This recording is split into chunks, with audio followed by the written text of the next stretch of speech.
आइए दोस्तों बात करते हैं आज 28 मई 2020 गुरुवार के मुख्य समाचार टुडे ब्रेकिंग न्यूज के इस वीडियो में देश भर की तमाम बड़ी खबरों पर नजर डालेंगे। लॉकडाउन बढ़ने को लेकर भी बड़ा अपडेट है। क्रिकेट मैच कब से शुरू होने जा रहे हैं, इसकी तारीखों का ऐलान हो चुका है, आपको बताएंगे। साथ ही मोदी सरकार की एक स्कीम है जिसके जरिए 1-1 लाख रुपए आप लॉकडाउन में घर बैठे ही पा सकते हैं, वो कैसे ये भी आपको बताएंगे। साथ ही आज के ताजा मौसम समाचार और इस चीनी वायरस को लेकर, महामारी को लेकर क्या ताजा अपडेट और आंकड़े आ रहे हैं, सभी खबरों पर नजर डालेंगे। तो बिल्कुल ध्यान से बने रहेगा हमारे साथ इस वीडियो में और एकदम पूरा लास्ट तक जरूर देखिएगा। मैं आपका बिना टाइम वेस्ट के सीधे ले जाता हूं पहले अपडेट में, जहां बड़ी खबर आप देख पा रहे होंगे कि लॉकडाउन 5 बढ़ सकता है 15 जून तक। मन की बात में पीएम मोदी इस तरह का ऐलान भी कर सकते हैं। मीडिया रिपोर्ट्स और सूत्रों के अनुसार ये बात की जानकारी निकल कर आ रही है, हालांकि ये कोई ऑफिशियल अपडेट नहीं है। जी हाँ, आपको पता होगा देश में जहां दोस्तों चीनी वायरस के मामले लगातार बढ़ते जा रहे हैं और अब तक संक्रमितों की संख्या बढ़कर लगभग 1.5 लाख पार पहुंच चुकी है। और ऐसे में उम्मीद है कि मोदी सरकार लॉकडाउन को एक बार और आगे बढ़ा सकती है। डेक्कन क्रॉनिकल के मुताबिक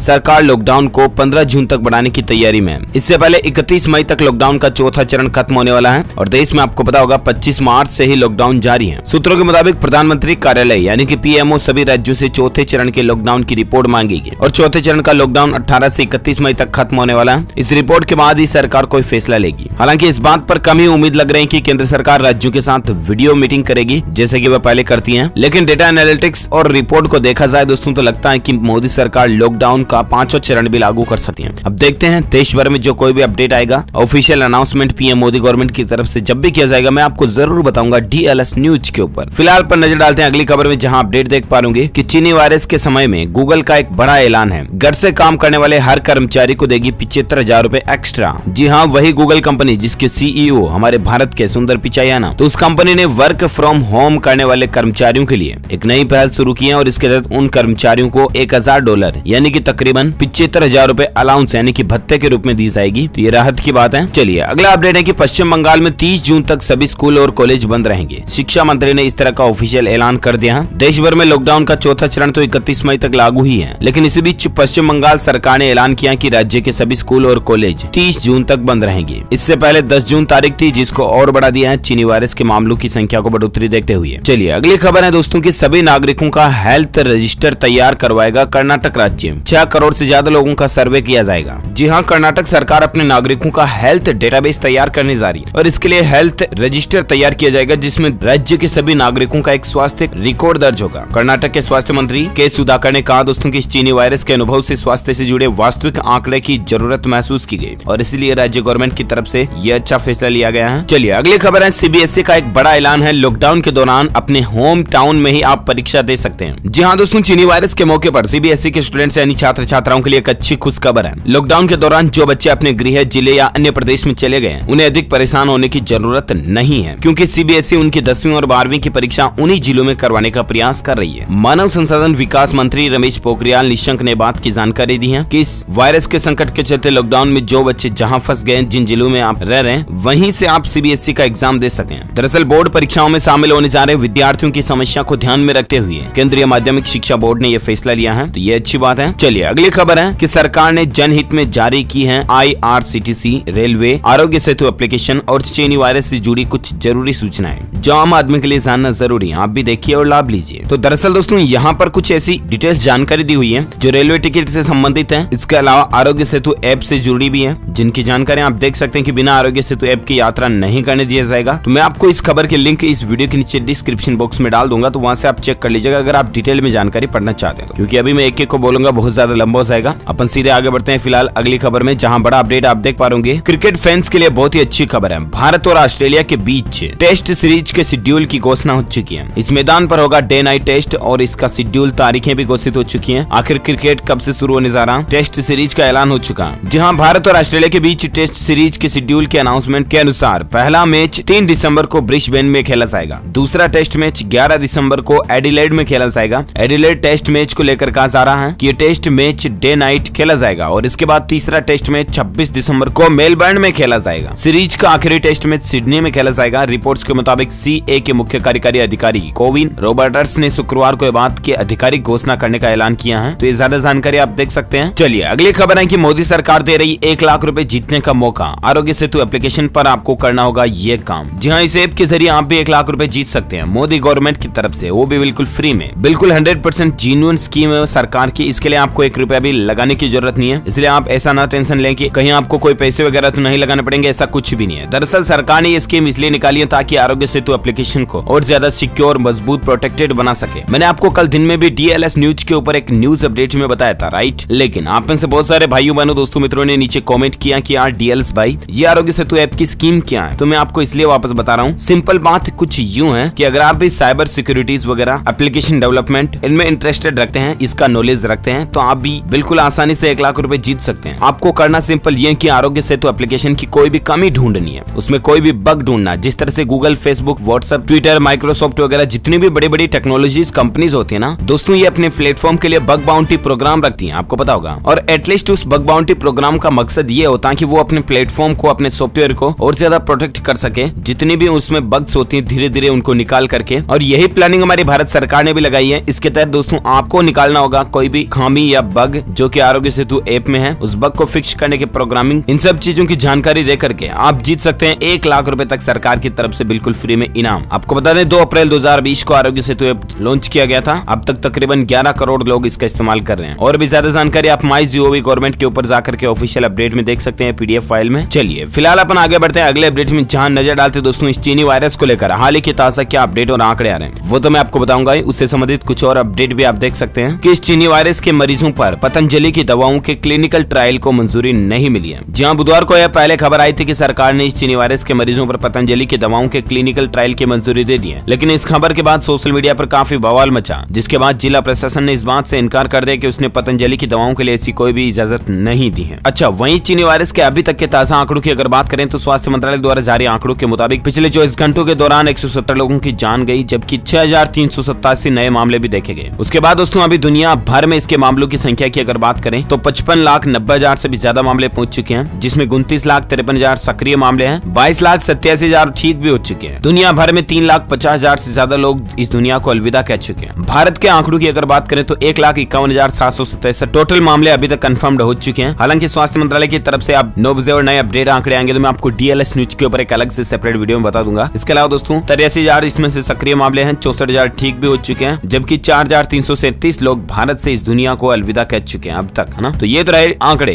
राज्यवार भी कुछ लिस्ट स्क्रीन पर आप देख सकते हैं। और इसी बीच और एक अपडेट देख पा रहे कि भारत में चीनी वायरस को लेकर देखिए मई में इसका कितना कहर देखने को मिला। सिर्फ 26 दिन में 1,16,000 नए मामले देखने को मिले। सबसे ज्यादा बूस्ट ही मई में ही दिखा। चलिए दोस्तों इसी बीच अगला अपडेट, न्यूजीलैंड देश को देखिए आप, ये चीनी वायरस से मुक्त होने की कगार पर है। सिर्फ एक मरीज इसके अस्पताल में है, जहां विश्व के सबसे खूबसूरत देशों में शुमार न्यूजीलैंड पूरी दुनिया को अपनी चपेट में लेने वाले चीनी वायरस से मुक्त होने के मुहाने पर खड़ा। इस चीनी वायरस को रोकने के लिए सही समय पर सटीक उपाय करने और वहां के नागरिकों द्वारा उसका पालन करने की वजह से न्यूजीलैंड से इस चीनी वायरस की विदाई होने जा रही है। इस समय दोस्तों यहाँ पर सिर्फ एक मरीज है जिसका अस्पताल में इलाज चल रहा है, और उम्मीद है ये भी बहुत जल्द रिकवर हो जाएगा और उसके बाद पूरा देश चीनी वायरस मुक्त घोषित कर दिया जाएगा। तो ये स्वास्थ्य मंत्रालय की और न्यूजीलैंड सरकार की एक पहल देखिए आप, जबकि यहाँ पर भी तकरीबन 1500 लोगों को संक्रमण हो चुका था, जिसमें से 21 लोगों की जान भी चली गई थी। उसके बावजूद इतनी अच्छी परिस्थितियों को कंट्रोल करना वाकई में एक अच्छा आदर्श कंट्री की खासियत है ये, जहाँ के लोग भी दिल से ईमानदारी से नियम कानून कायदों का पालन करते हैं और सरकार भी अच्छी प्लानिंग बनाती है। इसी की बदौलत ये सब कुछ पॉसिबल हो पाता है। और एक अपडेट देख सकते हैं कि बिहार में अब तक बाहर से लौटे 1900 प्रवासी इस चीनी वायरस से पॉजिटिव मिले हैं। किस जिले में कितने मरीज हैं इसकी लिस्ट जानकारी तो आप देख ही सकते हैं। सीधे अपन आगे बढ़ते हैं अगले अपडेट में, जहां मुंबई में पिछले 24 घंटों में 1044 नए मरीज देखे गए। चीनी वायरस से संक्रमितों की संख्या महाराष्ट्र के अंदर सबसे ज्यादा चल रही है, आपको पता होगा, और इसके बाद मुंबई में 33,000 के पार पहुंच चुके हैं। तो ये तो रहे इस चीनी वायरस के कुछ स्पेशल आंकड़े और डिटेल्स। और अब नजर डालते हैं दोस्तों देश और दुनिया से जुड़ी कुछ और बड़ी काम की खबरों पर, जहां अपडेट देख पा रहे कि चीनी वायरस और लॉकडाउन के बीच प्रचंड गर्मी का प्रहार चल रहा है। राजस्थान के चूरू में तापमान 50 डिग्री के पार पहुंच चुका है। जरा देखिए आप कई जगहों पर लू की काफी ज्यादा हवाएं देखने को मिल रही, गर्म हवाएं। और इसी बीच अगर मौसम समाचार पर नजर डाले दोस्तों तो बड़ी खबर आप देख सकते हैं कि असम और मेघालय में बाढ़ का कहर भी चल रहा है। 7 जिले बाढ़ की चपेट में आए और इससे करीब 2 लाख आबादी प्रभावित भी हुई है। जी हाँ, देखिए हालात, जहाँ एक तरफ देश में कई जगहों पर गर्मी इतनी भीषण पड़ रही है, लू गर्म हवाएं इतनी खतरनाक चल रही है, और इसी बीच देश में कुछ जगह ऐसी भी है, असम और मेघालय, जहाँ इस वक्त भी बाढ़ आ रही है, जहाँ यकीन करना भी नामुमकिन लगता है, राइट। लेकिन आपको बता दें कि असम, मेघालय और अरुणाचल प्रदेश में लगातार हो रही बारिश से कई इलाके बाढ़ ग्रस्त हो चुके हैं। असम के 7 जिलों में अभी करीब 2 लाख लोग इस बाढ़ से प्रभावित हुए हैं, क्योंकि राज्य के अधिकांश हिस्सों में मंगलवार से लगातार बारिश हो रही है। यही हाल मेघालय और अरुणाचल प्रदेश का भी है। कुछ तो दोस्तों इसके आसपास अभी आपको पता होगा अम्फान तूफान वगैरह आए तो उसका भी असर है। और इसी बीच अगली खबर है, गर्मी ने किया बेहाल, आज से राहत के आसार नजर आ रहे हैं। इसके अलावा मौसम विभाग की चेतावनी के अनुसार इन राज्यों में आंधी और बारिश के साथ अलर्ट जारी किया गया। जी हाँ, आपको बता दें कई दिनों की रिकॉर्ड तोड़ गर्मी ने बुधवार को भी लोगों को बेहाल रखा। और उसके बाद दोस्तों अब भारतीय मौसम विज्ञान विभाग के अगर आंकड़ों की बात करें तो अगले 24 घंटों के दौरान संपूर्ण भारत का मौसम पूर्वानुमान जो 28 मई 2020 का निकल कर आ रहा है, उसके अनुसार अगले 24 घंटों के दौरान पूर्वी और पूर्वोत्तर भारत में असम, मेघालय और अरुणाचल प्रदेश में बारिश की गतिविधियां कुछ हद तक कम हो जाएगी, लेकिन मणिपुर और मिजोरम, त्रिपुरा में बारिश बढ़ेगी। साथ ही पश्चिम बंगाल में, बिहार के कई हिस्सों और झारखंड के पूर्वी हिस्सों में बारिश की गतिविधियां संभावना है। उत्तर प्रदेश और उड़ीसा में भी कुछ जगहों पर हल्की बारिश होने का आसार है। उत्तर भारत, मध्य भारत और दक्षिण भारत को लेकर अलग अलग जगहों का मौसम हाल आप देख सकते हैं, जहां मध्य भारत में राजस्थान, मध्य प्रदेश के कई हिस्सों में, छत्तीसगढ़, आंतरिक महाराष्ट्र के कुछ हिस्सों में लू का प्रकोप जारी रहेगा। हालांकि यहाँ मौसम शुष्क रहेगा, बारिश वगैरह की चेतावनी नहीं है। तो ये तो रहे आज के ताजा वेदर न्यूज अपडेट, मौसम समाचार। और आइए अब नजर डालते देश के कुछ प्रमुख हेडलाइंस न्यूज और बड़ी खबरों पर, जहां अपडेट देख पा रहे पेटीएम यूजर्स के लिए एक बड़ी खबर है। कंपनी ने बताई ओटीपी से जुड़ी एक राज की बात, हर किसी के लिए ये जानना जरूरी है। जी हाँ, अगर आप भी पेटीएम का इस्तेमाल करते हैं दोस्तों तो ये खबर आपके लिए काम की है। अगर आप पेटीएम यूजर हैं तो आपने शायद ही ध्यान दिया होगा कि पेटीएम अपने ओटीपी को हमेशा मैसेज के आखिर में रखता है। आइए आपको बताते हैं कि आखिर ऐसा क्यों किया जाता है। इस पर पेटीएम ने क्या जवाब दिया। तो कोई भी आप ट्रांजेक्शन करते हो ना दोस्तों तो पेटीएम का ओटीपी के 6 अंक बिल्कुल लास्ट में आते हैं। तो पेटीएम का ये कहना है कि ये कदम बिल्कुल पेटीएम ने सोच समझ कर उठाया। उन्होंने ट्विटर पर जवाब देते हुए लिखा दोस्तों की